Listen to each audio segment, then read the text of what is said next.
Check ചെയ്യണം. എന്ത് check ചെയ്യാൻ? ഞങ്ങൾ എടുത്തിട്ടില്ലാന്ന് പറഞ്ഞത്. അല്ല തേപ്പ് കയറണമെങ്കിൽ ചെക്ക് ചെയ്യണം. അതാ കയ്യിൽ എന്തെങ്കിലുമൊക്കെ ഉണ്ടോന്ന് അറിയണം. എന്ത് കാണിക്കണ? കുഴപ്പമില്ല.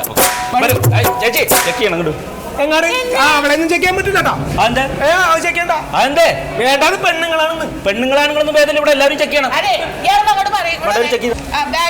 ഇതെന്റെ സ്വന്തം ബാഗാണ്. നോക്കാനാണ് അത്. നോക്കട്ടെ. ഇതെന്ത് പാടാണ്. എന്ത് നോക്കാനാണ്? അമേരിക്ക പോണേനുള്ള അമ്മ. ആദ്യമായിട്ടാണ് ഈ തിയേറ്ററിൽ വന്നത്. ഞാൻ ആദ്യമായിട്ട് തന്നെയാണ്. എന്താണ്? എന്റെ കൊച്ചിന്റെ ബിസ്ക്കറ്റ് കാർഡ് വന്നിട്ടേ. അതൊന്നും കൊണ്ടുപോകാൻ പറ്റില്ല. എന്താണ് ഈ പറഞ്ഞ? കൊച്ചിന് പിന്നെ ഇതാണ് കൊടുക്കണേ. ഞങ്ങൾ ഔട്ട്സൈഡ് ഫുഡ് അകത്ത് അലൗഡ് അല്ല. എന്താണ്? പുറത്തുനിന്ന് ഫുഡ് പാടില്ലാന്ന്. കുട്ടികൾക്ക് വേണമെങ്കിൽ അവിടെ നിന്ന് മേടിച്ചു കൊടുക്കാം. അവിടെ എന്റെ കൊച്ചിന് പാലും കടന്നുണ്ട്. പിടിച്ചോ. അതൊക്കെ ഭയങ്കര കാശല്ലേ ഇവിടെ? പിന്നെ ഈ തിയേറ്ററിൽ വരേണ്ട ആവശ്യമുണ്ടോ? ഇവിടെ വന്ന കാശൊക്കെ ചെലവാകും. ചെല്ലങ്ങോട്ട്.